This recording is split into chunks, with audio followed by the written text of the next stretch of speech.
On est en 12 jours de jeûne et prière. Ça attaque, là. Je veux chanter un chant d'amour pour mon sauveur, pour toi, Jésus. Merci, merci. Merci pour ce que tu as fait. Tu es si précieux. Jésus, mon sauveur. Je veux chanter ce matin. Je veux chanter un chant. M'abandonner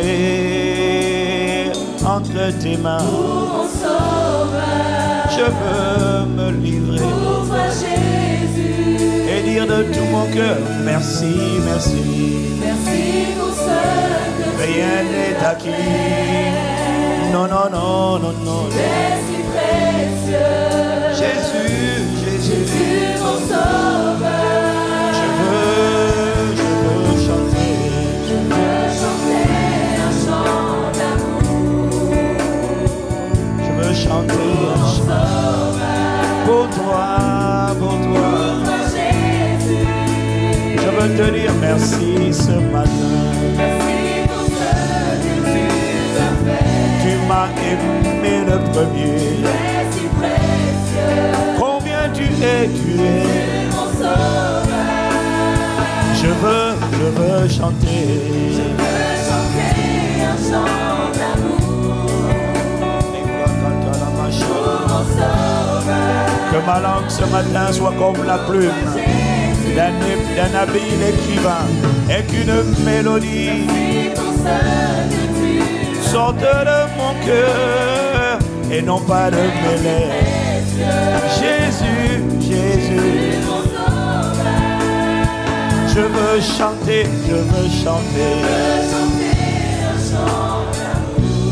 pour toi,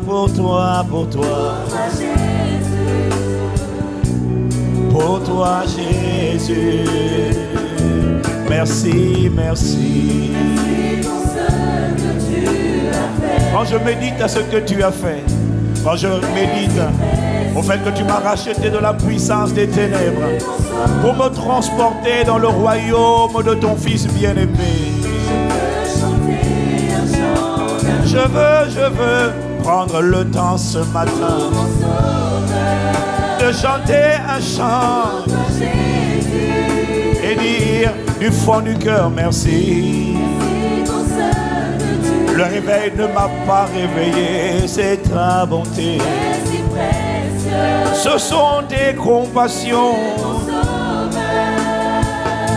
Je veux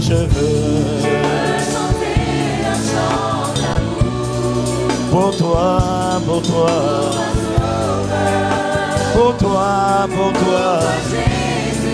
Du plus profond de mon cœur, je dis merci.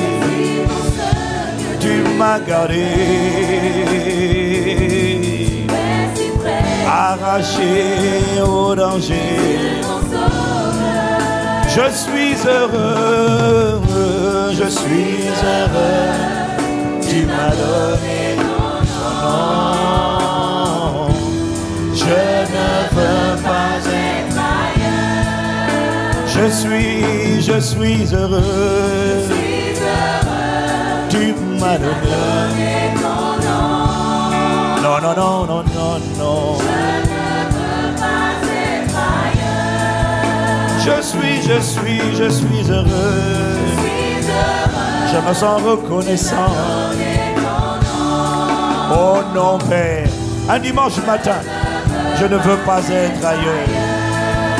Je suis heureux d'avoir été racheté, bien-aimé, rendu victorieux, enfant de Dieu. Je suis heureux. Non, je ne veux pas le chanter, je veux le méditer, prendre le temps de peser chaque mot de ce chant.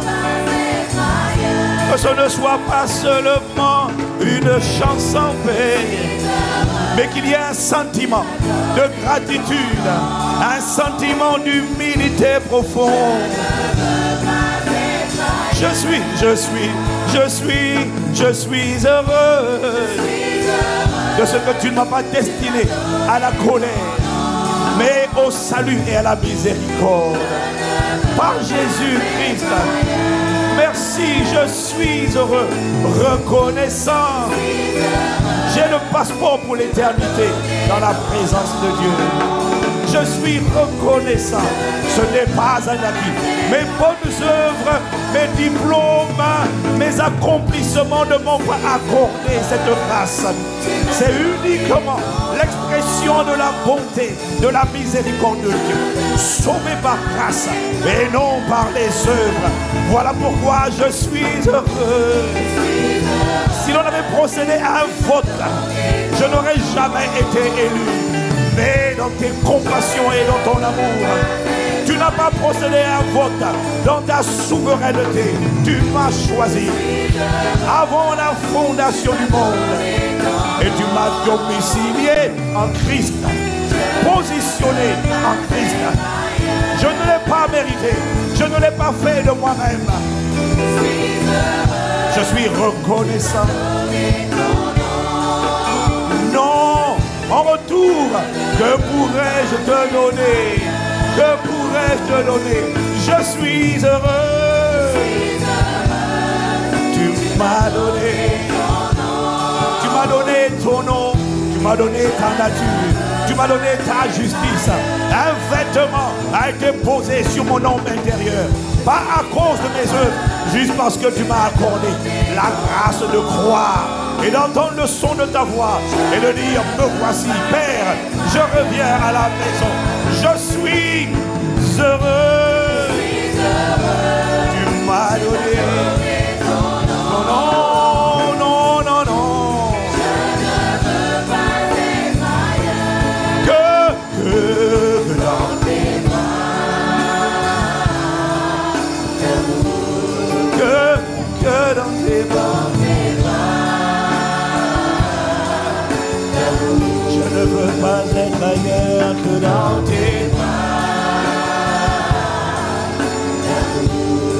Je ne veux pas être ailleurs que dans tes mains. Tout près, tout près, tout près de toi. Contre ton cœur. Comme Jean qui s'est appuyé sur ton aile. Comme Marie qui a choisi la bonne voie. Oh, je t'en supplie, je t'en supplie.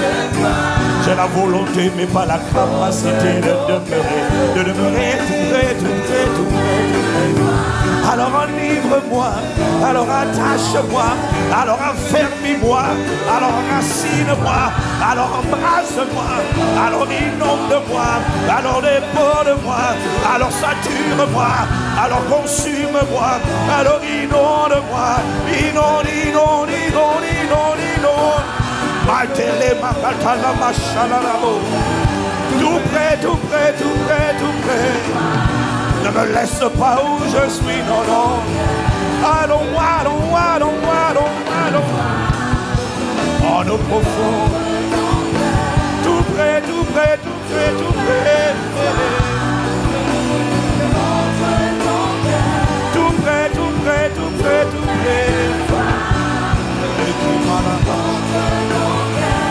Pour mon voisin, c'est peut-être une chanson. Mais pour moi, ce n'est pas une chanson. C'est une supplication. C'est un cri du cœur. C'est un appel à l'aide. Oh, je t'en supplie. Ne me laisse pas dans l'esprit religieux. Non. Fais-moi demeurer. De refléter, de ressembler. Tout près, tout près. Tout près, tout près, tout près, tout près.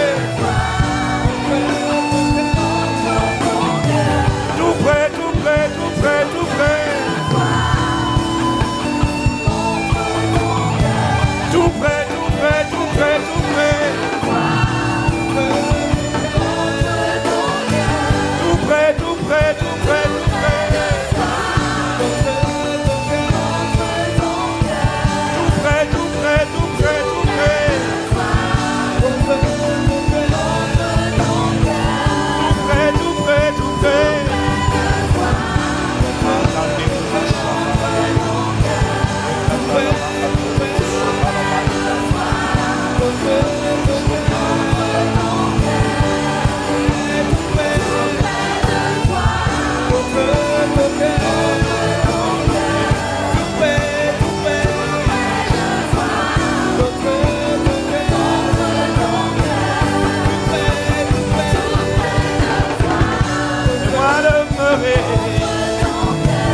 Et porter du fruit, fais-moi demeurer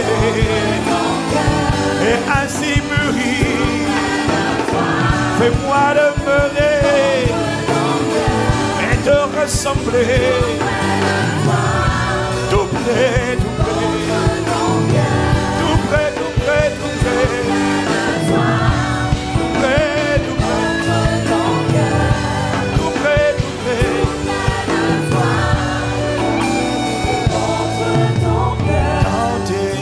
Tes bras d'amour, dans tes bras d'amour.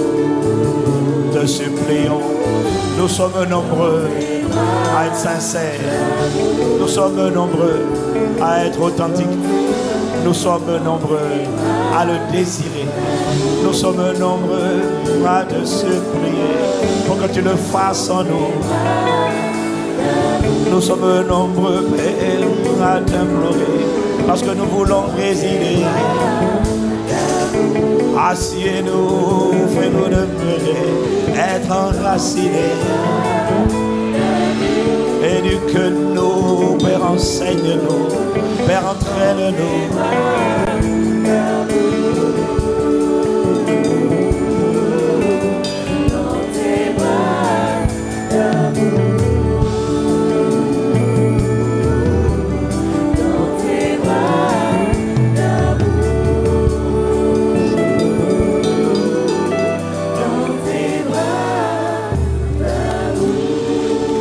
Remercions.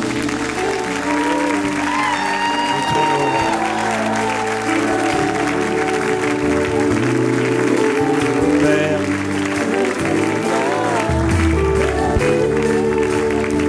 accorde-nous la grâce de venir et de demeurer dans tes bras d'amour. Pas seulement de demeurer à l'église, mais de demeurer dans tes bras. De demeurer dans ta parole. De demeurer dans ta présence. Et en cette saison de jeûne et prière, plus que jamais, fais-nous demeurer et être enracinés dans tes bras. Dans tes bras.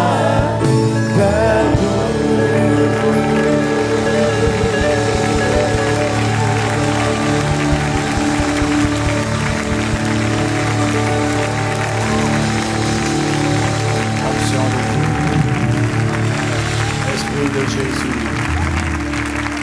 nous nous abandonnons à toi. Nous nous abandonnons à toi. Nous te reconnaissons. Nous t'honorons, te célébrons. Accorde-nous la grâce de vivre ces mélodies, de ne pas nous contenter de les chanter le dimanche, mais que ça devienne notre expérience chaque jour de la semaine, chaque semaine du mois, chaque mois de l'année. Qu'il en soit ainsi, au nom de Jésus. Amen.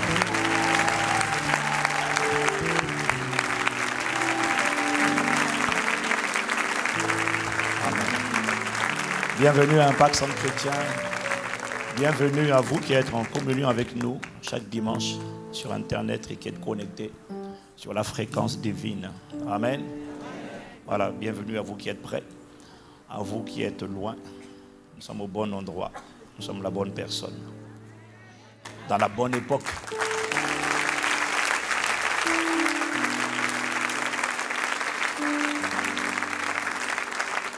Et vous asseoir dans sa présence.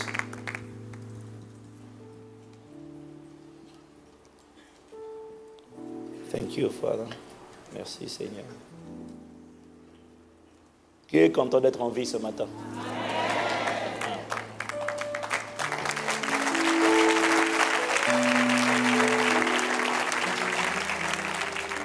voisin qui vient d'acclamer venait juste de se rendre compte quand il a dit Amen, que ce n'était pas un acquis.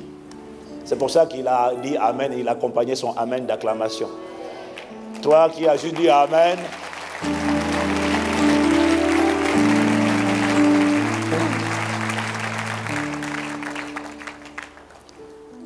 le Seigneur nous accorde la grâce d'être un peuple en permanence reconnaissant et en permanence conscient de la grâce que nous avons d'être là où nous sommes et de le voir faire ce qu'il est en train de faire, c'est-à-dire de bâtir des vies, de travailler au milieu de son peuple.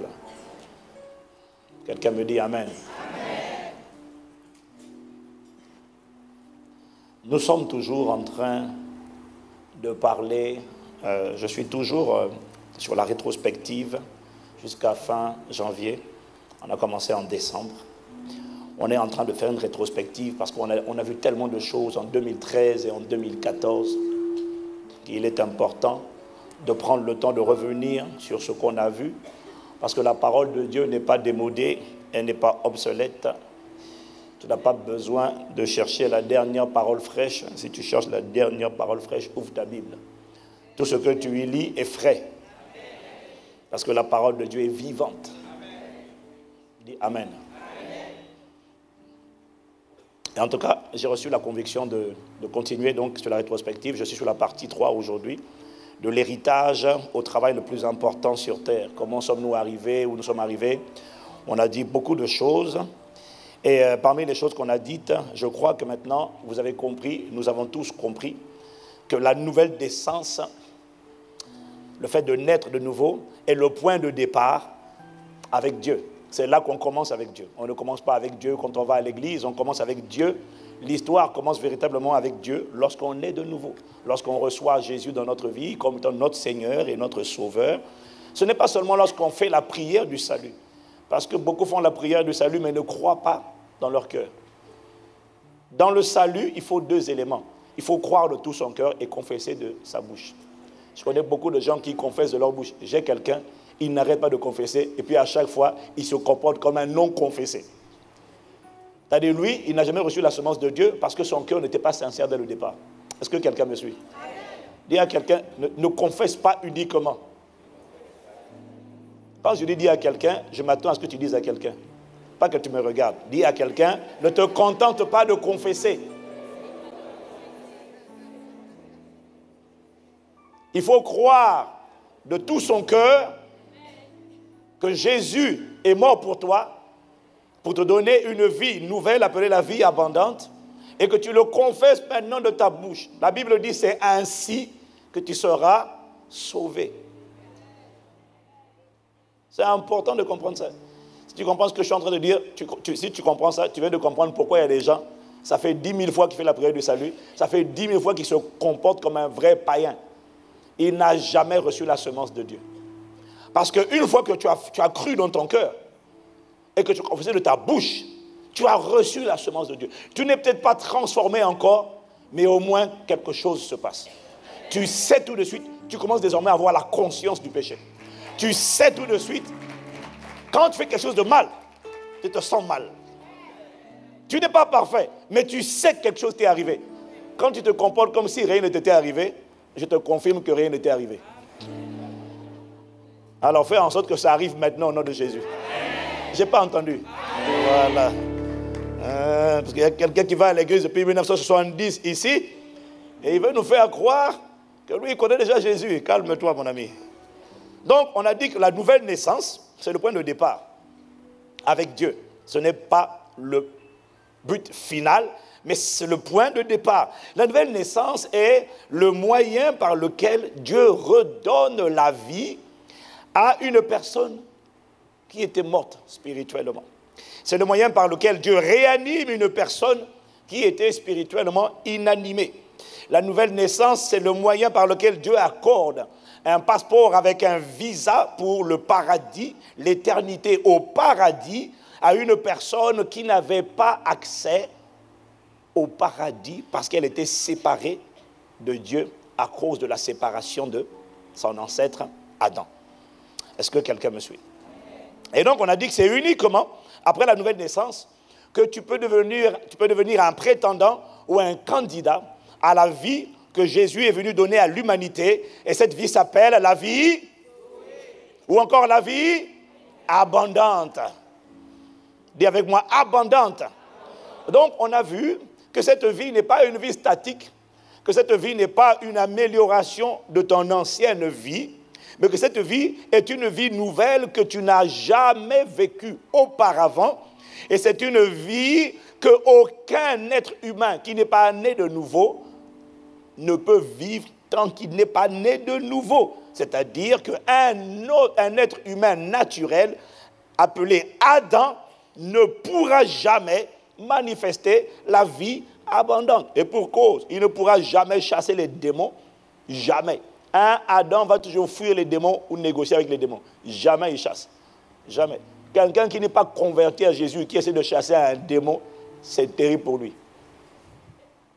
Dis Amen. C'est terrible pour lui. Terrible. Donc celui qui est né de nouveau est un privilégié.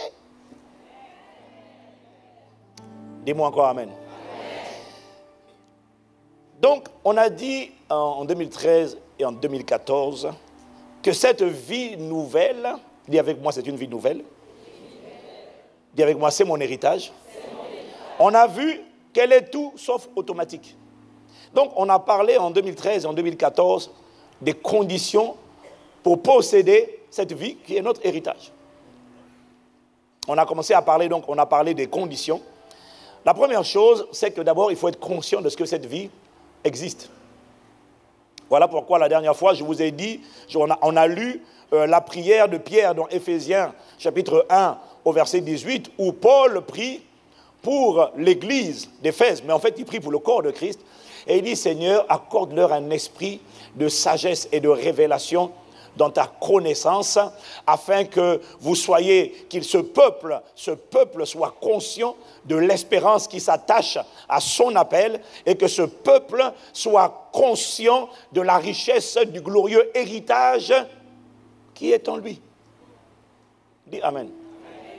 Paul, on a dit déjà que si Paul prie pour que les nés de nouveau soient conscients, ça veut dire qu'on peut être né de nouveau, mais ne pas être conscient de ce qu'il y a, un héritage riche et glorieux à l'intérieur de nous. Quelqu'un me dit Amen. Ça, c'est le préalable. Il faut déjà être conscient de ce que ça existe. Maintenant, après, on a dit qu'il fallait croire en l'héritage. Si tu t'en souviens, dis Amen. Même si tu ne t'en souviens pas, ce n'est pas grave. Parce qu'on a reçu beaucoup de gens à l'église, entre-temps. En 2014, qui n'étaient pas là en 2013. Et qui commettent l'erreur, quand ils vont sur l'espace vidéo de ICC, ils vont juste chercher le message du dimanche dernier. Ils ne savent pas qu'il y a plein de messages et qu'aucun message n'est obsolète. Parce que la parole est toujours vivante.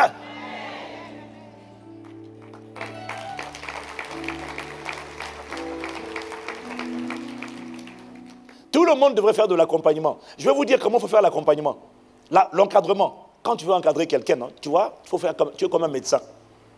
Tu écoutes la personne, il faut que toi-même tu aies tout écouté. Et quand tu écoutes les gens, en fonction de ce qu'ils te disent, tu leur dis, il vous faut tel type de médicament. Donc, il y a des gens à qui tu dis, va écouter l'enseignement sur comment crucifier la chair et marcher par l'esprit. Toi, toi, va écouter le message sur les fondements d'un excellent mariage. Parce que la manière dont tu es en train de parler de mariage, là, alléluia. Non, maman, écoute d'abord le message sur les fondations. Tu vas gagner du temps. Peut-être 40 ans de coups que tu vas éviter inutiles dans le foyer. Prends-le. Tu vois, c'est comme ça qu'on fait l'encadrement. Tu ne peux pas encadrer quand tu ne connais pas la parole. Tu as des enseignements qui sont là. Le problème que tu as, c'est quoi? Tu veux parler avec ta bouche là. Tu connais rien. Tu vois, je pense qu'on ne pense pas.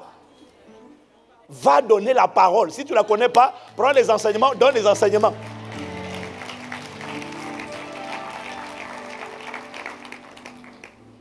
Amen. Donc on a dit, la deuxième condition pour hériter, c'est qu'il faut croire. Mais comment un peuple va-t-il croire en l'héritage s'il n'est pas enseigné sur l'héritage? La parole de Dieu dit dans Romains 10, verset 14, comment donc invoqueront-ils, Romains 10, 14, comment donc invoqueront-ils celui en qui ils n'ont pas cru? Et comment croiront-ils en celui dont ils n'ont pas entendu parler? Et comment en entendront-ils parler s'il n'y a personne qui prêche? Voilà pourquoi il faut enseigner sur l'héritage. Les gens croient ce que... Ah, tu sais, on finit tous par croire ce qu'on nous enseigne, même quand c'est faux. À force de te dire la même chose tout le temps, tu vas finir par croire. C'est pour ça que tu dois choisir d'écouter la vérité afin de croire à la vérité. C'est pour ça qu'il ne faut pas passer ton temps allumé, surtout en ce moment-là. France 24, BFM TV, iTélé. Tu vas avoir l'impression que le centre, l'épicentre du malheur au monde, c'est en France. Que c'est là qu'il y a le plus grand nombre de cadavres, de morts, de catastrophes. Non, allume la télé. Tu vas avoir l'impression. C'est pour ça que ne t'attends pas à ce que moi je te parle de ce qui se passe aujourd'hui en France. Moi, je te parle de ce que Dieu me dit de parler. Ce dont Dieu me dit de parler. Il y a des gens qui sont distraits. Distraits, aucun discernement des temps. Aucun discernement des circonstances. Aucune capacité à discerner. Tu marches avec la chair. Tes yeux voient. Oh! Ce qu'on te met à la télé, tu penses que c'est ça qui résume ce qui se passe. 10 000 personnes sont mortes d'Ebola. On a passé ça rapidement sur un titre. Juste une ligne. Juste, rapidement. Il y a quelques jours, 100 personnes ont été tuées. Boko Haram. Juste un trait. On les infos. Juste. Évidemment, c'est une tragédie que 17 personnes meurent. Évidemment. Mais ne me dis pas que c'est ça l'épicentre. Que c'est là, tout ce qui se passe là, à ce moment-là. Là. Arrête ça, laisse tranquille. Laisse-moi te dire une chose. Reste calme. Quoi qu'il se passe en France, il y a des choses qui doivent se passer. Quoi qu'il se passe, sois certain d'une chose, tu ne mourras pas. Personne dans ta famille ne mourra.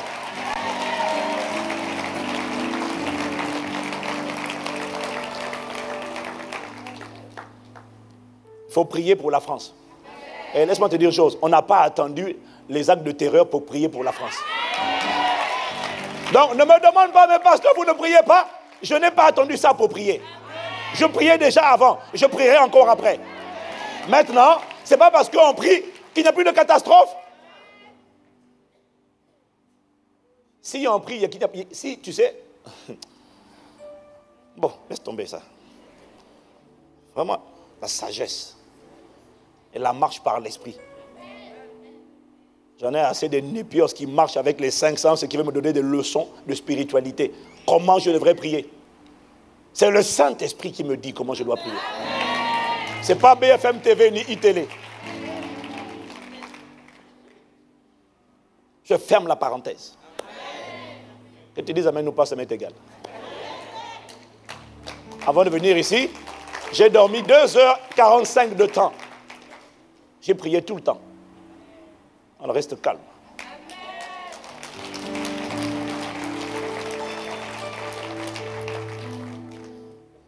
La deuxième condition, on a dit, c'est qu'il faut croire en l'héritage. Dis à quelqu'un, croire en l'héritage. Et on a dit à l'époque que croire en Dieu, c'est différent de croire en l'héritage. Tu peux croire en Dieu sans croire en la vie abondante. Et on a dit à l'époque que l'ennemi, le diable, va passer par toutes sortes de personnes pour t'empêcher de croire en l'héritage. Si tu crois en Dieu, il va dire d'accord, va au ciel. Mais ne fais pas ne crée aucun impact sur la terre. Ne déménage pas, mais Satan va dire, ne fais pas de dégâts de mon royaume sur la terre. Tu es sauvé, va au ciel en paix. N'essaie pas de sauver les gens. N'essaie pas de changer la vie des gens. Va, ne me touche pas. C'est ce que Satan va te dire. Le problème, c'est que tu es la lumière du monde. Tu es le sel de la terre. Le sel ne peut pas ne pas impacter la terre. Donc, tu dois impacter la terre. Ok, 10 personnes ont dit amen. 10 personnes vont impacter la terre. Donc, on a dit à l'époque que lorsque tu veux croire en l'héritage appelé la vie abondante, tu veux croire en la vie surnaturelle, Tu veux croire en la santé divine, en la guérison divine, en la création de richesses, en la faveur divine, au déploiement divin, à la victoire sur tous tes ennemis. Quand tu veux opérer dans cette dimension, il y a toujours les experts en désertique, c'est-à-dire les experts du désert. Ceux qui n'ont jamais été à Canaan, qui vont te dire, petite, reste humble et calme, parce que ce que tu décris n'existe pas. Et vont te dire, si ça existait, on te l'aurait dit. Si on ne te le dit pas, c'est que ça n'existe pas. Alors vis ta vie, tranquille, sois broke, subis les oppressions des démons. Tout le monde a ça. Mais reste calme, pas trop de grabuge ici. Et quand tu arrives, tu dis, alléluia, de Dieu, doucement. Nous sommes corbillards, croque-morts de père en fils, doucement. Dis à quelqu'un sans effet. Dis avec moi sans effet. Dis avec moi, je crois en l'héritage.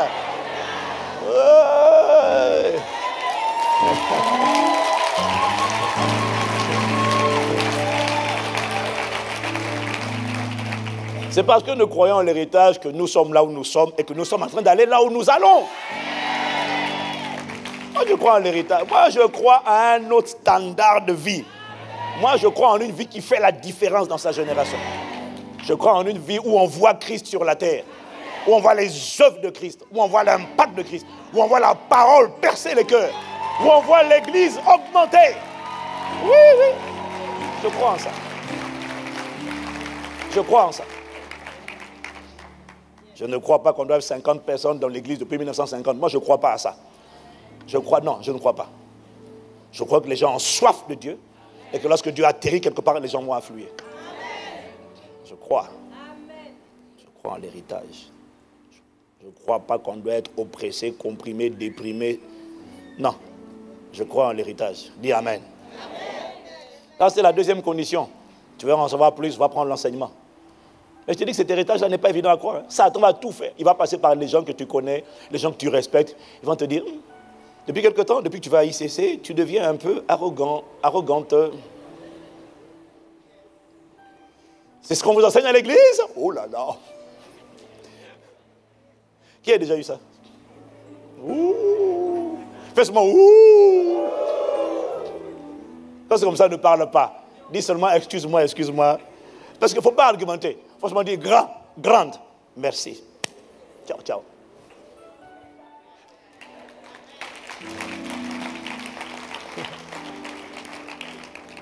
La troisième condition qu'on a vue pour hériter, la première c'était être conscient, la deuxième c'était croire, la troisième, on a déjà vu, c'était mûrir, c'est-à-dire acquérir la stature spirituelle requise pour pouvoir hériter. Parce qu'on a vu qu'on ne donnait pas un héritage à un enfant. Galates 4, versets 1 à 2 nous dit, voici ce que je veux dire, aussi longtemps que l'héritier est un épios, un enfant, un bébé, un gamin, il ne diffère en rien d'un esclave, quoi qu'il soit le maître de tout. Dis-moi Amen. Aussi longtemps que l'héritier est un épios. On peut, écoute-moi, dès qu'on est de nouveau, népios ce n'est pas une injure. Népios c'est un statut, une condition. C'est l'enfant, le bébé spirituel. Même quand tu as 70 ans, 90 ans, et que tu dis, Seigneur, viens dans ma vie à 80 ans, tu es un épios, un papy népios.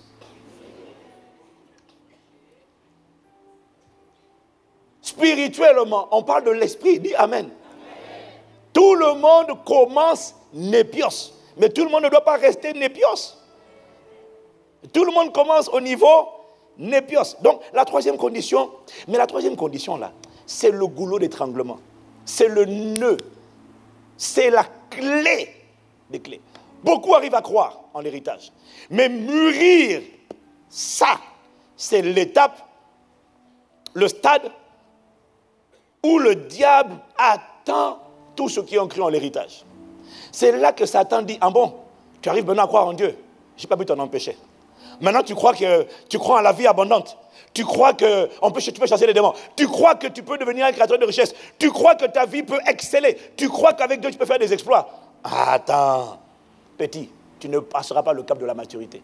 Parce que Satan sait que quand quelqu'un devient mûr, il devient qualifié. Quand il devient mûr, il devient héritier. Quand il devient mûr, il est apte à combattre. Dis-moi amen.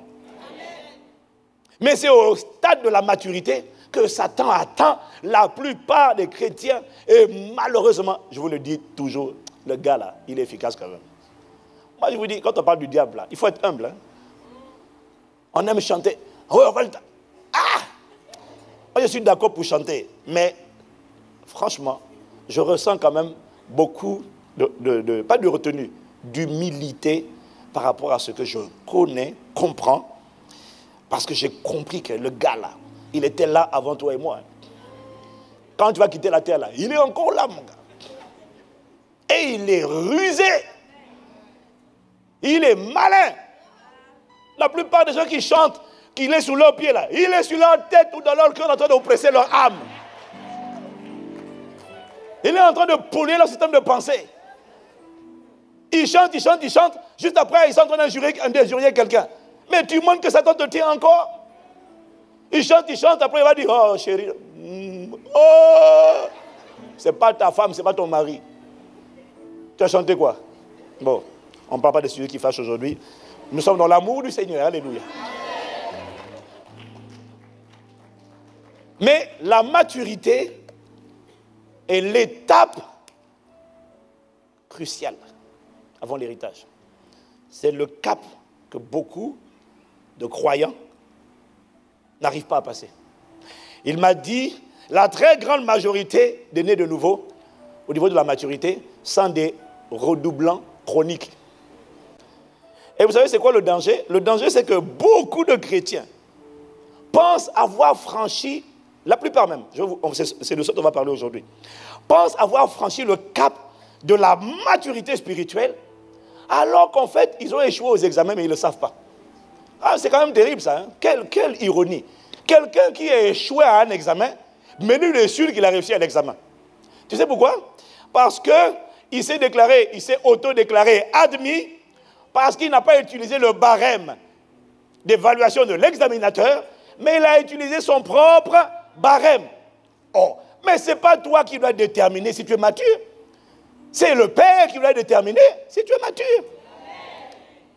Au stade de la maturité, ce que Dieu attend à l'étape de la maturité, c'est-à-dire à cette étape de la vie, de la marche avec Dieu, ce que Dieu attend, c'est la manifestation, l'apparition de ce qu'on appelle le fruit de l'esprit. Écoute-moi bien, hein, parce que s'il n'y a pas de maturité sans fruit.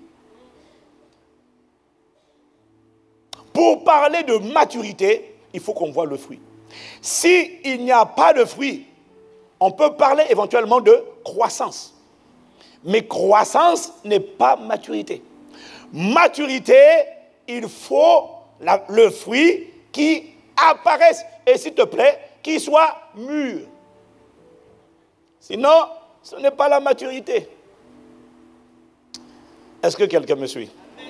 Donc, parvenir à la maturité spirituelle, c'est parvenir au stade où le caractère de Dieu, ou encore l'image de Dieu, ou encore le fruit de l'Esprit de Dieu.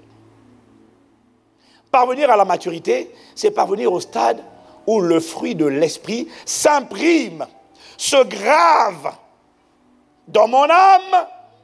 Oh, dans mon âme, il y a mon éducation. L'éducation est dans l'âme. Dis Amen. Amen. Parvenir à la maturité, c'est parvenir au stade où le fruit de l'Esprit s'imprime, se grave dans mon âme, donc dans mon éducation, donc dans mes habitudes, donc dans mon caractère. Il faut comprendre c'est quoi la maturité. Galates 5, verset 22 nous dit, mais le fruit de l'esprit, il n'a pas dit les fruits, hein, il a dit le. Dis Amen. Il commence par l'amour. En réalité, tout le fruit de l'esprit, c'est comme si c'était l'amour. Mais l'amour est un fruit, c'est comme une orange avec plusieurs tranches.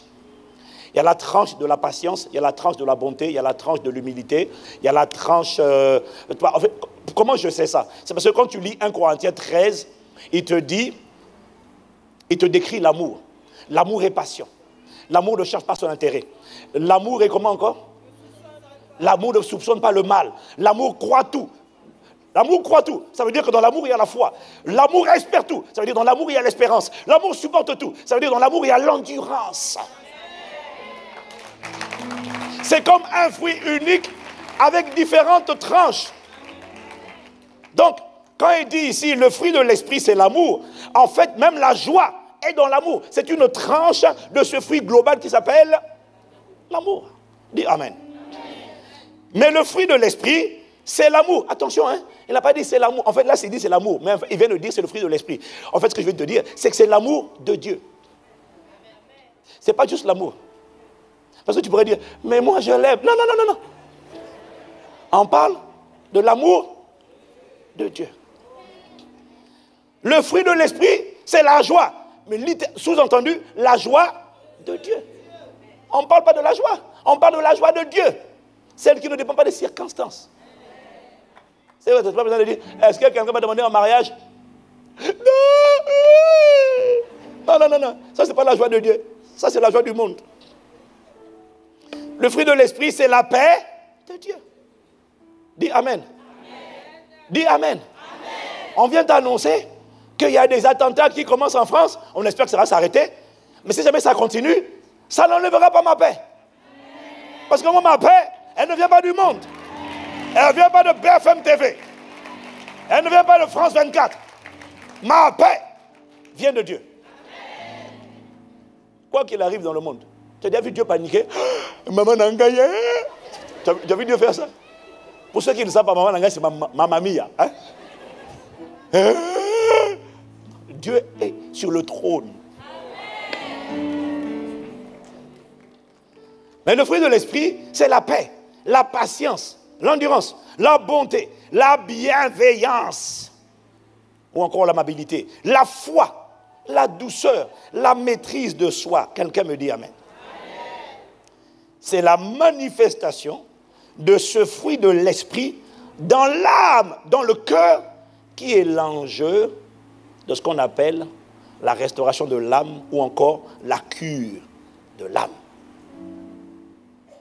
Le but de la cure de l'âme, c'est de faire en sorte que ce fruit-là, de Dieu, ce caractère de Dieu, soit gravé, imprimé dans mon âme. Le but de la restauration de l'âme, c'est d'emmener tout ce que Dieu est, ce qui caractérise Dieu, à me caractériser. C'est ça le but de la restauration, ou de la restauration de l'âme, ou encore du renouvellement de l'intelligence. Quelqu'un me dit Amen? Donc, lorsqu'on manifeste tout ce fruit de l'esprit dans notre âme, c'est là alors qu'on est rempli du Saint-Esprit. Parce que être rempli du Saint-Esprit, c'est être rempli de l'Esprit Saint, de l'Esprit de Dieu. Oh, ce qui caractérise l'Esprit de Dieu, sa nature, c'est la joie de Dieu, c'est la foi de Dieu, c'est la paix de Dieu, c'est l'amour de Dieu, c'est la patience de Dieu. Donc, être rempli du Saint-Esprit, c'est être rempli de ce fruit à l'intérieur de son cœur ou encore de son âme. Et si tu n'es pas rempli du Saint-Esprit, alors, le contraire, c'est que tu es rempli des œuvres de la chair. Parce que dans Galates 5, verset 16, la chair s'oppose à l'esprit. Quelqu'un qui n'est pas rempli du Saint-Esprit, qui n'est pas rempli de l'amour de Dieu, on n'a pas dit qu'il n'est pas rempli d'amour. Mais ce n'est pas l'amour de Dieu. Ça sera l'amour de... Waouh! Mate mon gars, oh! Ça, c'est l'amour du monde et des choses de ce monde.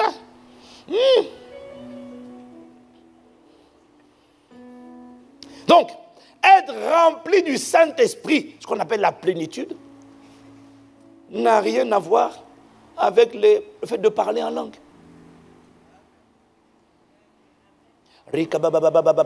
Frère, ça c'est parler en langue. On espère. Parce que parfois c'est louche, mais on espère. Mais ce n'est pas ça, être rempli du Saint-Esprit. Ah non, non, non, non, il faut bien comprendre. Parce qu'il y en a là, et puis le rocatapa. Là, les gens sont là, waouh, il est rempli du Saint-Esprit. Non, non, non, non, non, non, non. Il est en train de parler en langue.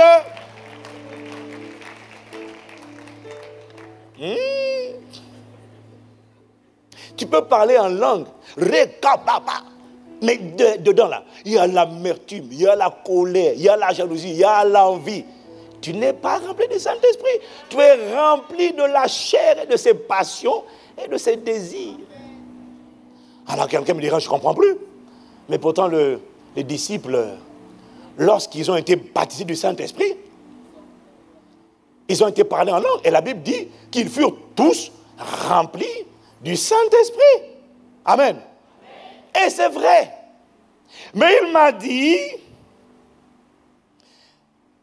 ils n'ont pas été remplis du Saint-Esprit parce qu'ils parlaient en langue. À cet instant précis, quand ils ont été baptisés du Saint-Esprit, ils furent, après le baptême du Saint-Esprit, remplis du Saint-Esprit. Ça veut dire qu'à cet instant-là, le fruit de l'Esprit était en train de posséder leur âme. Ça veut dire qu'à cet instant-là, quand le Saint-Esprit quand Jésus les a baptisés, les a plongés dans le Saint-Esprit, ça veut dire qu'à cet instant précis, ils étaient possédés par l'amour de Dieu. Ils étaient possédés par la paix de Dieu. Soudainement, tout a changé. Ils étaient possédés par la joie de Dieu. Mais attention, ça là, ce n'est pas permanent. Le lendemain, il fallait encore de nouveau être rempli du Saint-Esprit. Et le troisième jour encore, être rempli. Tous les jours, il faut être rempli. Tu peux être rempli aujourd'hui, être vidé demain. Est-ce que quelqu'un me suit? Alors, à quoi sert le baptême du Saint-Esprit? En fait, le baptême du Saint-Esprit est important.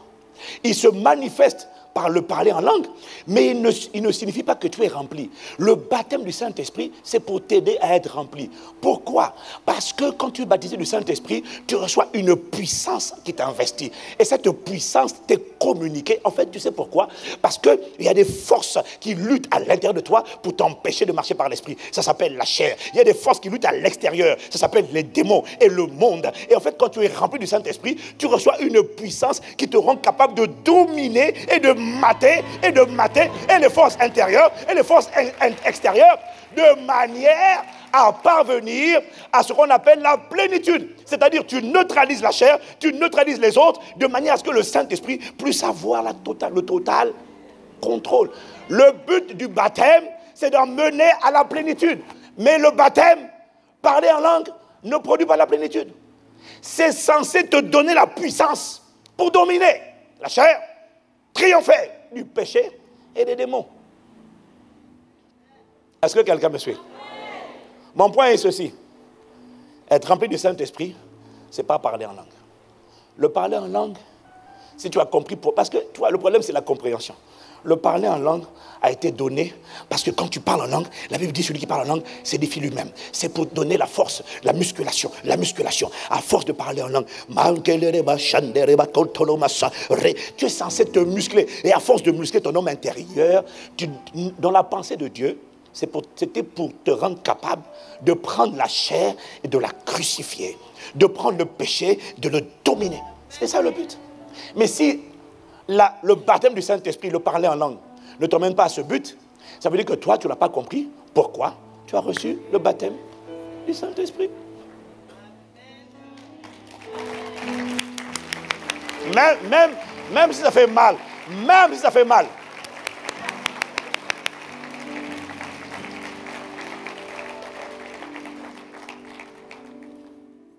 quelqu'un me dit amen.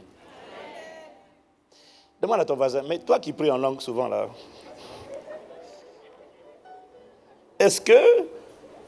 demande-lui, est-ce que tu es rempli du Saint-Esprit? Tu vois, il y en a parmi vous maintenant, vous me regardez, il y en a qui ont les yeux revolver, le regard qui tue. Tu vas intimider le pasteur, mais quand même vraiment. Oh! Même Satan n'arrive pas. Toi, tu vas essayer comment, toi? Par la grâce de Dieu. Quelqu'un me dit Amen. Non, non, écoute, sérieux. Demande à ton voisin, quand même. Il faut que tu insistes, là, parce que... Est-ce que ça va? Tu es rempli? Non, parce qu'on t'entend tout le temps, là. Pendant les prières, on n'entend que toi.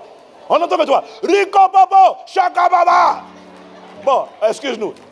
Nous, on a appris à l'église que le but de ça, c'était que tu sois rempli. Est-ce que tu es rempli? Ou est-ce que c'est toujours compliqué? C'est compliqué. Diminue un peu la voix. Oui, mais diminue.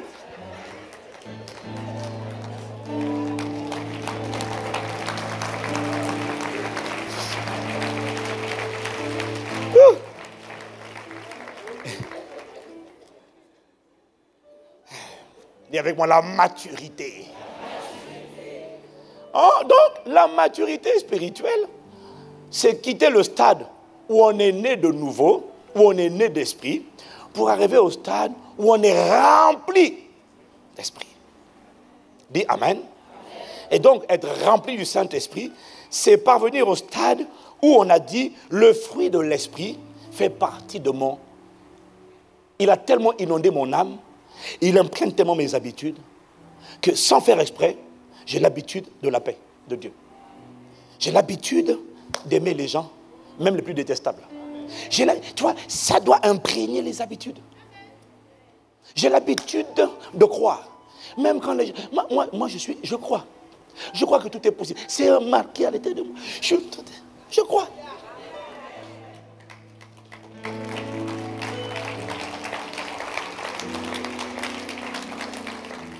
C'est parvenir au stade où le fruit de l'esprit qu'on a lu tout à l'heure fait désormais partie de mon caractère. Où les diverses formes d'impudicité, de pornographie, d'immoralité sexuelle, de masturbation, toutes ces choses-là cèdent désormais la place à la sainteté de Dieu.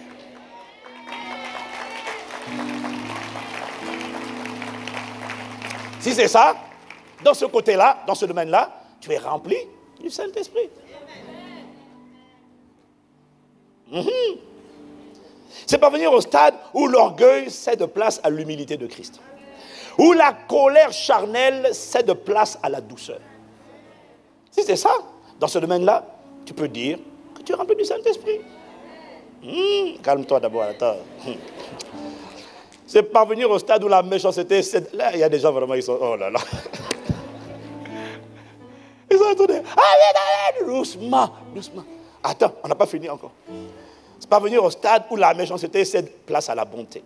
Où la jalousie et l'envie cèdent place à la réjouissance avec ceux qui se réjouissent. Je suis toujours gêné d'entendre les mêmes amens des mêmes personnes. Parce qu'on se demande du temps, apparemment, toi, tu as la perfection au féminin ou au masculin, mon gars. Parvenir à la maturité spirituelle, c'est parvenir au stade où les excès de table cèdent place à la maîtrise de soi. Je m'attends à ce que le nombre de amen diminue au fur et à mesure. Mais non, ce serait normal. C'est parvenir à la maturité spirituelle, c'est parvenir au stade où les calomnies et les critiques, les railleries sont remplacées par la bénédiction en tout temps, même envers ses ennemis. On dit du bien.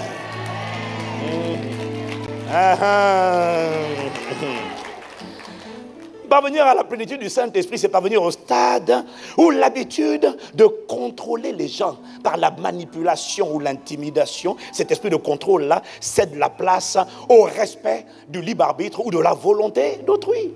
Parce que vous devez comprendre une chose, Dieu n'est pas envahissant. Il y a des gens, ils sont envahissants. C'est un esprit de contrôle. En fait, c'est un esprit de sorcellerie. Tu vas où? Qu'est-ce que tu fais? Toi, qu'est-ce que tu veux? J'ai décidé, car j'ai pour ta vie des projets de paix. Pour te donner, moi, être humain, un avenir et de l'espérance. Mais tu croyais que Dieu avait dit ça sur ma vie? Non, c'est moi.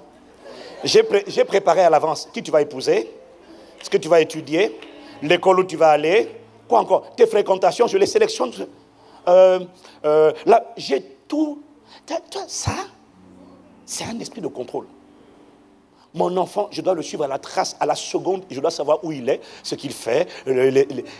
Tu vois, Dieu aimerait faire ça. juste pour être sûr de t'éviter l'enfer. Mais Dieu respecte ton libre arbitre.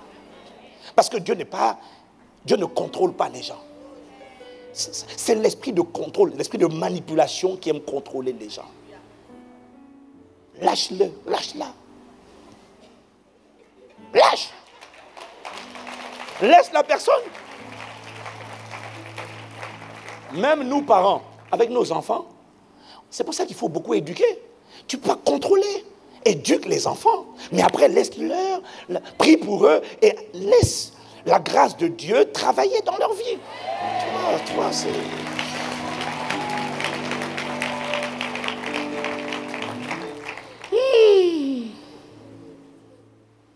Quelqu'un me dit amen. Voyez-vous, j'ai rencontré plusieurs personnes qui aiment Dieu, servent Dieu, font le travail de Dieu et qui pensent qu'elles sont matures juste parce qu'elles servent Dieu. Et puis surtout, on voit quand même qu'il y a la grâce de Dieu, l'onction de Dieu, la capacité de Dieu sur leur vie. Est-ce que quelqu'un me suit? J'ai vu des pasteurs, des leaders qui sont oints pour faire ce qu'ils font et ça se voit qu'ils sont oints pour faire ce qu'ils font. Et qui donc, à cause de ça, parce qu'ils travaillent, parce qu'ils font les choses avec Dieu, ils sous-entendent, ils considèrent eux-mêmes qu'ils sont automatiquement matures et même les gens pensent qu'ils sont matures. Et c'est une séduction terrible du malin. Parce que voyez-vous, la maturité est un voyage.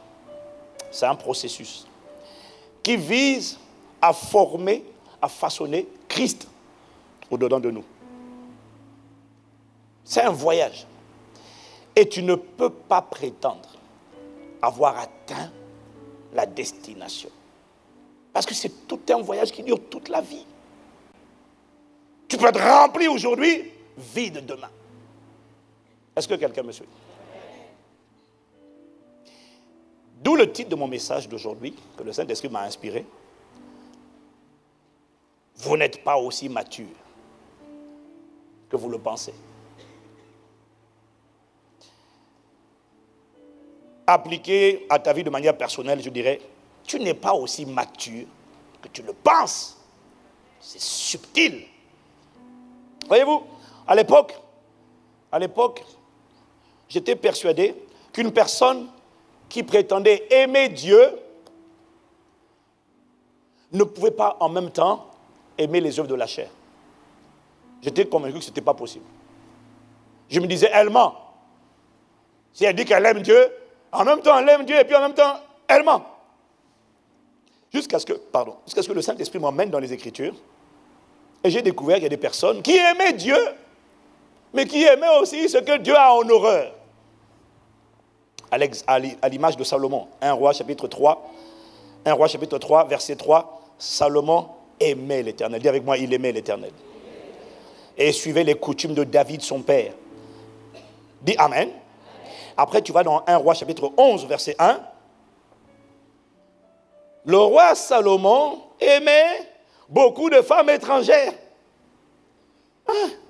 Outre la fille de Pharaon, des Moabites, des Ammonites, des Édomites. Mon gars. Salomon, il aimait Dieu. Et le Saint-Esprit a attiré mon attention. J'ai réalisé qu'il est possible d'aimer Dieu. Vous allez être choqués. En même temps, d'aimer la cigarette, d'aimer la drogue, d'aimer les femmes, les hommes, la débauche. Tu me diras, quand il m'a dit, il dit, oh, comment est-ce possible? Calme-toi, attends d'abord que je finisse, hein, avant de me lancer les pierres, attends d'abord, ok? Voilà. Comment est-ce possible? Comment peut-on aimer Dieu et puis aimer ce que Dieu a en horreur? C'est quoi cette forme d'amour? En fait, c'est l'amour pour Dieu. C'est l'amour que l'âme ressent pour Dieu ou envers Dieu. Est-ce que quelqu'un me suit? Non, si tu me suis, dis Amen.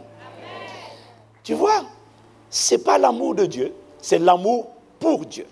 C'est grâce à l'amour pour Dieu que nous servons tous à l'église, pour ceux qui servent. C'est grâce à l'amour pour Dieu que nous faisons le travail de Dieu, que nous enseignons la parole, que nous prêchons l'évangile. C'est grâce à l'amour pour Dieu que nous chassons les démons, que nous prions pour les malades. C'est grâce à l'amour pour Dieu que nous servons les frères. C'est grâce à l'amour pour Dieu que nous participons aux activités de l'église. C'est grâce à l'amour pour Dieu que nous donnons les offrandes. C'est grâce à l'amour pour Dieu que nous faisons les formations. Toutes ces choses se font grâce à l'amour que nous ressentons pour Dieu, que nous manifestons envers Dieu. Et cet amour est bon, il vient de Dieu et il est nécessaire pour faire le service et le travail de Dieu. Est-ce que quelqu'un me suit? C'est cet amour qu'on appelle en grec philéo. C'est l'amour qui vient de l'amitié, il vient de l'âme. Dans amitié, il y a âme. C'est l'amour que l'âme ressent. Alors, tu me diras, d'où provient cet amour pour Dieu? Comment est-ce qu'il naît? Rappelle-toi de ce qu'on a dit il y a 2 ans sur l'âme.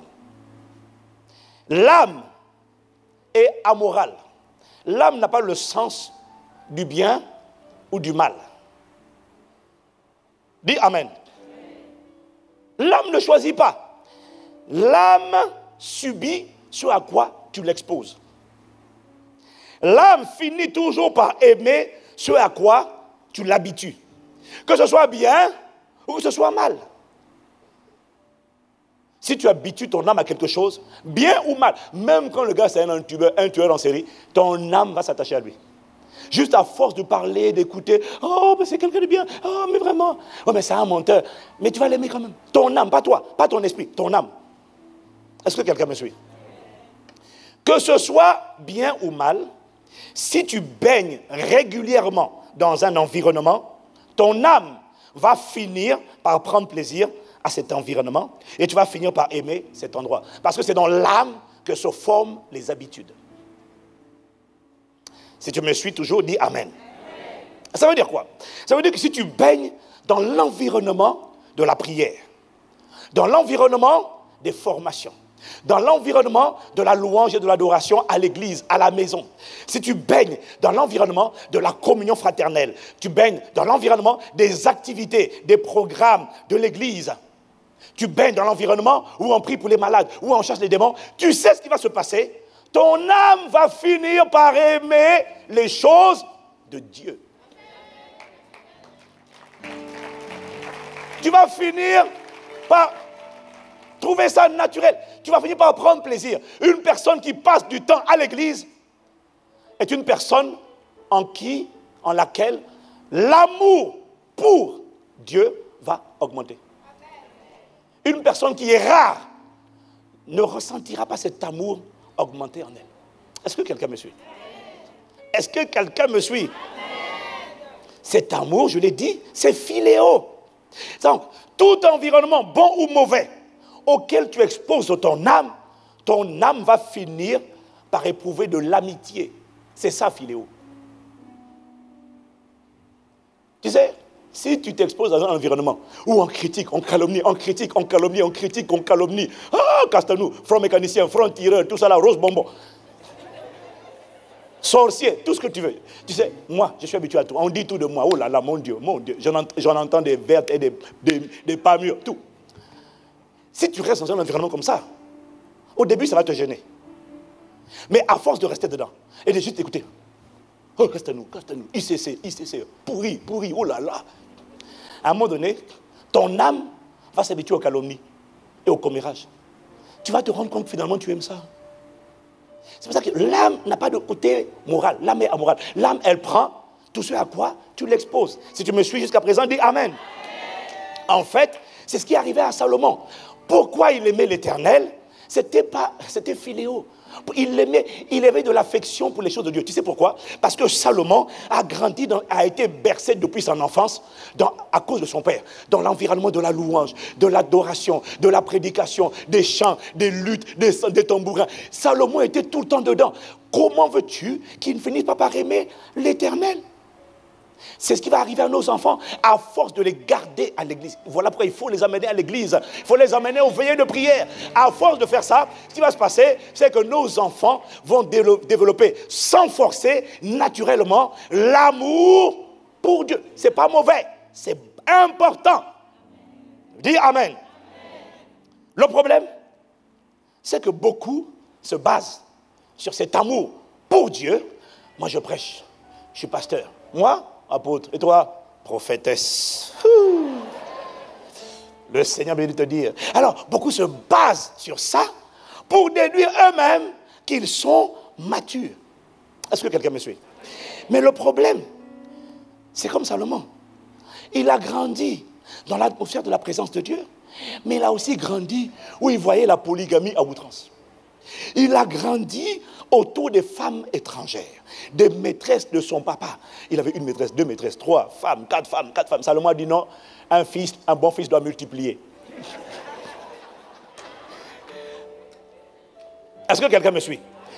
Pour peu que tu grandisses autour, dans un environnement où les gens boivent en permanence, où les gens fument en permanence, où les gens pratiquent l'immoralité en permanence, ton âme, hein, pas ton esprit, ton âme, qui a de l'affection, de l'amitié pour Dieu, va également développer de l'amitié pour la cigarette, pour l'alcool, pour la drogue, pour les femmes, pour tout ça. Tout ça dans la même âme. Elle ne fait pas de différence. Voilà pourquoi quelqu'un peut aimer les choses de Dieu, mais en même temps aimer les choses que Dieu a en horreur. Pourquoi? C'est son âme. Est-ce que quelqu'un me suit? Cet amour pour Dieu est important. Mais, dis avec moi, mais ce n'est pas l'amour de Dieu. Non. L'amour de Dieu, c'est l'amour que Dieu ressent. C'est l'amour avec lequel Dieu aime. C'est l'amour qui te fait aimer les personnes les plus détestables. Ça, c'est l'amour de Dieu. Quelqu'un que tu ne supportais pas, parce que tu as fait trop de mal.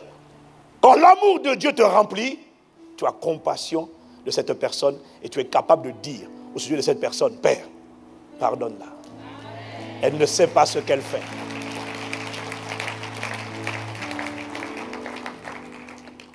Dis-moi amen, dis-moi amen, dis-moi amen.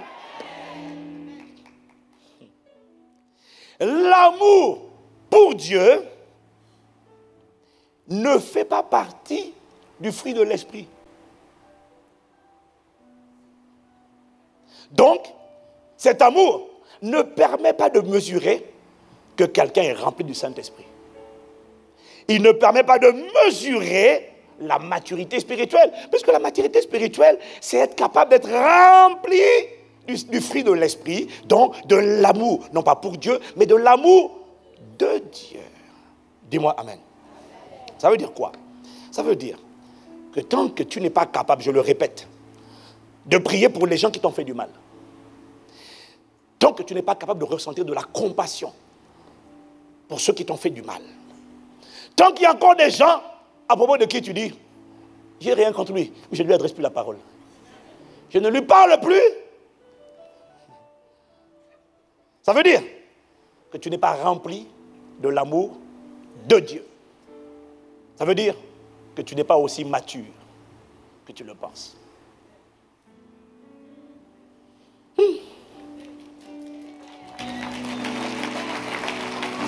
La maturité n'a rien à voir avec l'amour pour Dieu. La maturité, c'est d'abord l'amour de Dieu. Tu peux servir, prêcher, enseigner, parler. Tu craches le feu. Quand tu lèves la main, les gens tombent à gauche. Wouh. Tu lèves la main droite, les gens tombent à droite. Wouh. Ça, c'est l'onction. Ça n'a rien à voir avec la maturité. La maturité, c'est la manifestation du fruit de l'esprit dans ton âme, qui presse ton âme. Dieu aime les gens. Je n'arrive plus à détester quelqu'un. J'aime tout le monde. La preuve de ce que j'aime tout le monde, je suis capable de prier pour les gens. Même quand ils sont détestables, je dis Seigneur, pardonne à cette personne. Et compassion d'elle. Waouh! Ça, c'est l'amour de Dieu.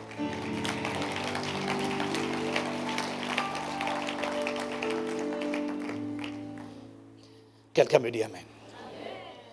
Lorsqu'une mauvaise nouvelle t'abat jusqu'à te plonger dans une profonde tristesse et que tu es incapable de relever la tête, de rendre grâce à Dieu en tout temps et de te réjouir dans le Seigneur, alors ça veut dire que tu n'es pas rempli de la joie de Dieu. Mais si, face à certaines circonstances difficiles, la joie de Dieu ne te possède pas, ça veut juste dire, admets-le, tu n'es pas aussi mature que tu ne le penses. Lorsqu'un événement te plonge dans une angoisse, panique, inquiétude, au point que tu ne parviens pas à manifester la paix de Dieu qui surpasse toute intelligence, tu perds les pédales, tu es angoissé, paniqué, inquiet. Angle numéro 1, angle numéro 2, angle numéro 3, angle numéro 4. Toute la main. Tu as mangé tous les ongles de tous les ongles de tous les doigts de la main. Ça veut dire qu'à cet instant-là, tu n'es pas rempli de la paix de Dieu. Mais si tu n'es pas rempli de la paix de Dieu, alors tu n'es pas rempli du Saint-Esprit. Alors, tu n'es pas aussi mature que tu le penses. Chaque fois que tu ne parviens pas, je ne parviens pas, à agir ou réagir exactement comme Christ l'aurait fait, ça veut dire que je ne suis pas à ce moment-là rempli du Saint-Esprit. Donc, je ne suis pas aussi mature que je le pense. Pourquoi c'est important de reconnaître que tu n'es pas aussi mature que tu le penses? Je vais aller vite. Premièrement, reconnaître que tu n'es pas aussi mature que tu le penses, ça te rend humble. Et ça te rend moins donneur de leçons envers les failles et les manquements des autres. Quand tu reconnais que toi-même, tu n'es pas aussi mature que tu le penses, et que tu vois quelqu'un qui n'est pas mature, ça te rend humble. C'est un homme immature, un épios, il m'a trompé. Lui, il dit, j'admets, je ne suis pas mature. Elle a raison. C'est ça, pasteur. Ce n'est pas un homme spirituel. Hein? Mais le Saint-Esprit m'a dit de te dire, lui, c'est l'adultère, mais toi, c'est l'amertume. Tu n'as pas atteint la dimension où tu es capable de dire, Père, pardonne sa folie. Aie compassion de lui. Et tu n'as pas atteint le stade où tu ressens de la compassion pour quelqu'un qui t'a fait du mal. Tu dis qu'il n'est pas mature, mais toi, tu n'es pas non plus mature. Et ça te rend, quand tu comprends ça, humble.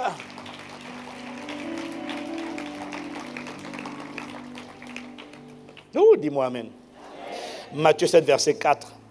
Comment peux-tu dire à ton frère, j'ai pris la version parole de vie. Comment peux-tu dire à ton frère, laisse-moi enlever le bout de paille qui est dans ton œil, et toi tu as un tronc d'arbre dans le tien?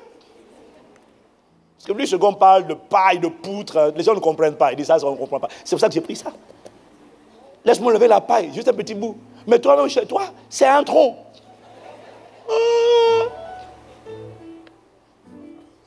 Est-ce que quelqu'un me suit? Dis à quelqu'un, sois humble. L'humilité consiste à reconnaître que tu n'es pas encore là où tu aimerais être. L'humilité te montre le chemin qui te reste à parcourir de peur que tu ne penses que tu es déjà arrivé. Paul dit que celui qui croit être debout prenne garde de tomber. C'est important de reconnaître que tu n'es pas aussi mature que ce que tu penses, parce que ça te rend humble. Deuxièmement, c'est important de reconnaître que tu n'es pas aussi mature que tu le penses, parce que ça te rend vigilant. Ça va t'emmener à veiller. Ça va t'emmener à protéger ton propre cœur, parce que, au lieu de critiquer les autres, tu réalises que si j'arrive à avoir telle action, telle réaction, tel comportement, ça veut dire que moi-même, je ne suis finalement pas si au point que ça. Et chaque fois que tu constates que ton âme, que tu constates que j'arrive pas à manifester le caractère de Dieu, le fruit de l'esprit, ça veut dire que moi-même, mon âme n'est pas encore complètement conquise, elle n'est pas encore complètement restaurée, elle n'est pas encore complètement imprégnée du fruit de l'esprit. Et tant que mon âme n'est pas imprégnée du fruit de l'esprit, moi-même, je ne suis pas à l'abri d'un piège, d'une ruse de Satan pour s'emparer de mon propre cœur. Ça te rend humble et ça te rend vigilant.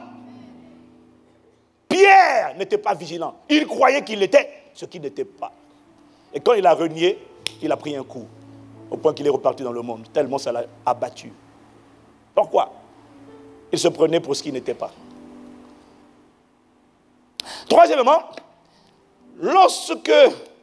pourquoi c'est aussi important de reconnaître que tu n'es pas aussi mature que tu le penses?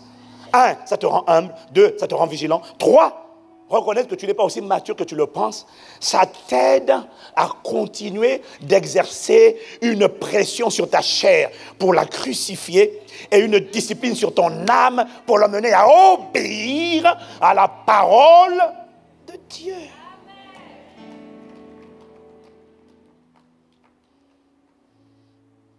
Est-ce que quelqu'un me suit?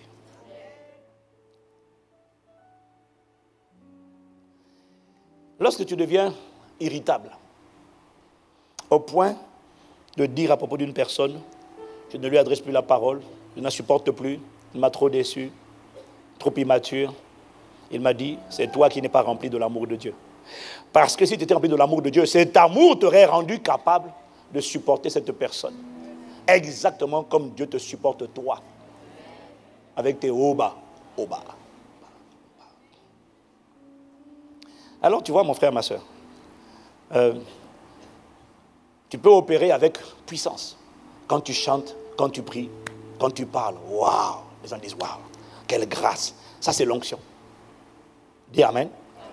Mais ça ne veut pas dire que tu es rempli du Saint-Esprit. Vous voyez, je vous donne cette parole parce que j'ai rencontré beaucoup de gens qui sont des serviteurs de Dieu, qui sont des leaders, qui sont des dirigeants, qui ont de telles responsabilités que les gens les considèrent comme étant élevés, comme étant matures. Mais quand je parle avec eux, j'ai parlé avec plusieurs, mais en parlant avec la personne, j'ai dit, mais est-ce que tu te rends compte que ce que tu es en train de me dire là? Non, ma femme me déçoit. Mon mari est comme ça, mon mari est comme ça. Moi, je suis pasteur, mais mon mari, tu vois, j'ai un appel prophétique, prophétesse. Mon mari est... Est-ce que tu te rends compte? Et j'ai perçu, est-ce que tu te rends compte que tu es amer? Mais elles ne se rendent pas compte. Maintenant, moi je prophétise, moi je suis une femme de Dieu, moi je suis un homme de Dieu. Mais est-ce que tu te rends compte que tu n'es pas mature? Alors au lieu de passer ton temps à critiquer ton mari, ta femme, tes enfants, tu devrais déjà prendre soin de toi-même et venir devant Dieu. Venir devant Dieu et dire à Dieu, moi-même, je suis un cas à part entière qu'il faut que tu fixes, qu'il faut que tu restaures, qu'il faut que tu règles. Sans quoi, tu représentes un véritable danger pour toi-même. C'est à cause de ça, je finis, que beaucoup de personnes qui ont été ointes par Dieu finissent très mal la course qu'elles avaient pourtant bien commencé. Était-ce un problème d'onction? Non. C'était un problème de maturité, c'était un problème de fruit, c'était un problème de ce que Dieu, le fruit de l'Esprit de Dieu, ne les possédait pas. Quand l'onction, quand la capacité de Dieu vient sur ta vie, et que le caractère de Dieu n'est pas assis en toi, l'onction va te tuer. Ça ne t'arrivera pas, ça ne m'arrivera pas. Au nom de Jésus. Voilà pourquoi il faut savoir reconnaître que tu n'es pas aussi mature que tu le penses. Ça va t'amener à l'humilité, à faire preuve, profil bas devant Dieu et à dire, Seigneur, commence déjà par moi. Incline la tête avec moi.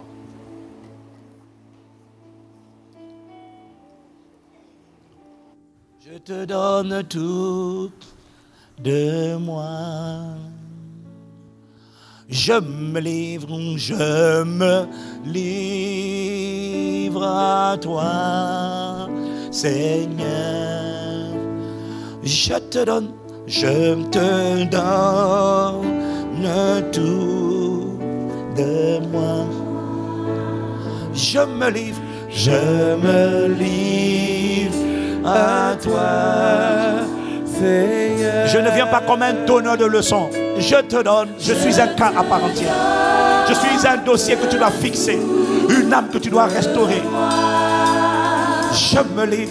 Je me livre à toi, Seigneur. Je te donne, je te donne, je te donne tout de moi. Je me livre, je me livre, je me livre à toi, Seigneur. Sans rien retenir. Non, non, non, non, non. Sans rien retenir. Peux-tu emmener ton âme devant Dieu? Peux-tu emmener ton cœur? Dis-lui, je suis un cas complet que tu dois guérir. Père, je reconnais, j'ai besoin de ta grâce. J'ai besoin d'être restauré, besoin d'être embrasé, besoin d'être purifié, besoin d'être transformé. Père, je m'humilie. Je me voyais comme meilleur, comme supérieur aux autres. Je me voyais comme plus mature que les immatures. Mais certaines circonstances de la vie m'ont montré que je n'étais pas si mature que ça. Alors je te demande, remplis-moi. Remplis-moi de ton Esprit Saint. Remplis-moi du fruit de l'Esprit. Remplis-moi de ta plénitude.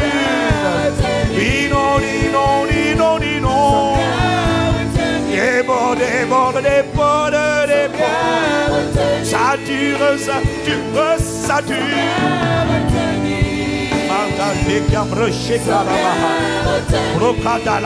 Voilà pourquoi quand on parle de maturité spirituelle, tu n'as pas le droit de dire ça ne me concerne pas, ça concerne les nouveaux convertis. Non, c'est une séduction. C'est déjà de l'arrogance, de l'orgueil dans ton cœur. Cette parole me concerne. Aie compassion de moi. Père, je me prie. Je ne sais pas pour mon voisin, mais moi je sais que je n'y suis pas encore. Je sais que je n'ai pas encore atteint la perfection. J'ai commencé le voyage, mais je n'ai pas atteint la destination. Alors je t'en supplie, aide-moi. Délivre-moi des critiques, des pensées de supériorité. Délivre-moi, parce que moi-même, je ne suis pas aussi mature que je le pensais. Oh, je m'humilie. Accorde-moi la grâce de monter la garde, de garder et protéger mon cœur. Les kematales de vos sakalama, libre katala magle de vos sakalama, brekeman pulo de vos. Sans rien retenir, sans rien retenir. Alléluia. Pouvez-vous répéter ces paroles avec moi? Seigneur Jésus. Tous ensemble, Seigneur Jésus. Devant toi, ce matin, je m'humilie. Parce que je reconnais que je ne suis pas aussi mature que je le pense parfois. À partir d'aujourd'hui, accorde-moi la grâce d'être humble, de faire profil bas. Pardon pour les critiques, les paroles dures à l'encontre de ceux qui sont immatures. Moi-même, je reconnais que je n'ai pas atteint la perfection. Mais aide-moi, je t'en supplie, à manifester le caractère de Christ. Aide-moi à être vigilant. Aide-moi à veiller. Aide-moi à crucifier ma chair, à discipliner mon âme. Aide-moi à réussir le test de la maturité en tout temps, en toutes circonstances. Parce que mon héritage est en jeu. Merci. Au nom de Jésus, de ce que tu imprimes ton cœur, ton caractère en moi. Merci. Au nom de Jésus. Amen. Amen.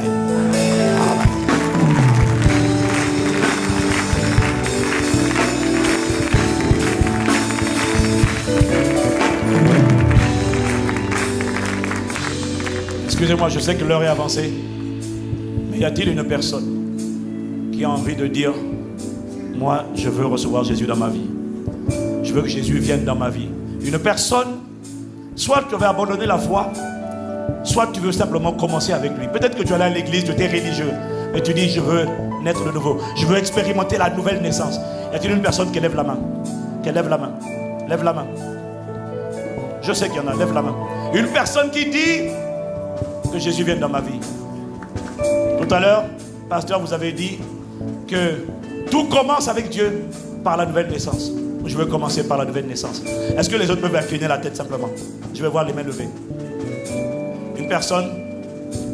Je vois une main, je vois deux mains. Je vous demande s'il vous plaît, je sais qu'il y en a. Venez vite devant, vite, vite, vite. Prenez vos affaires, venez devant. Prenez vos affaires, venez devant. Nous allons prier pour vous. L'église va prier pour vous. Qui que vous soyez, prenez vos affaires. Je vous demande vite, vite, vite, vite. L'heure est avancée, je vous demande vite, vite. Est-ce qu'on peut vraiment se réjouir, vraiment bénir Dieu, vraiment? Une personne qui dit: je ne retiens rien. Non, non, non, non, non.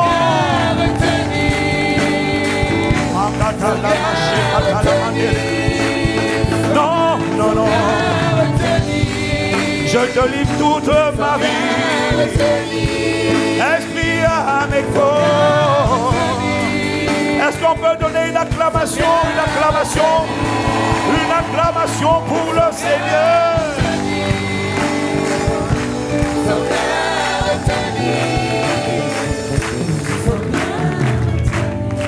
Wow, il continue encore d'arriver. Je vous avais dit qu'il y en avait plus que ça, plus que ça. Il y a de la joie dans le ciel. Lorsqu'une personne revient à la maison, un esprit inanimé est sur le point de retrouver la vie de Dieu, la vie surnaturelle.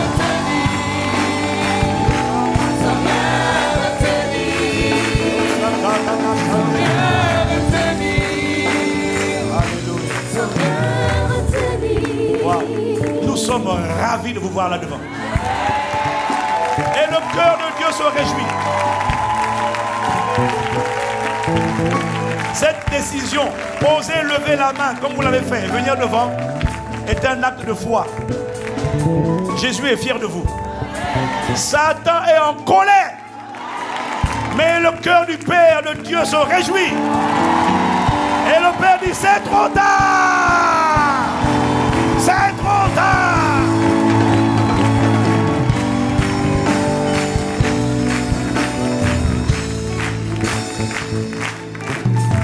Tout à l'heure, j'ai dit, la Bible dit qu'il faut croire dans tout son cœur et proclamer de la bouche.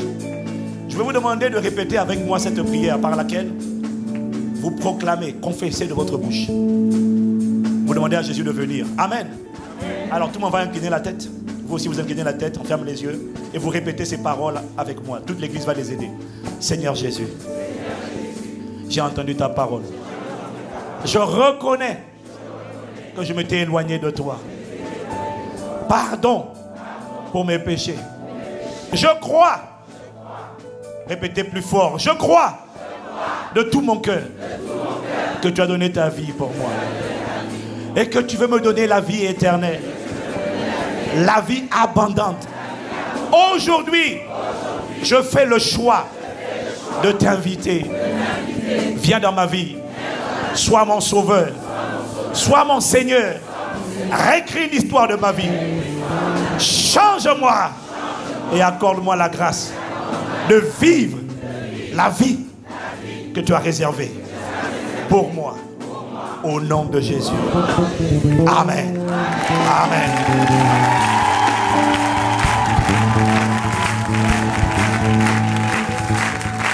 Cette prière a l'air simple, mais vous allez voir à quel point elle est puissante.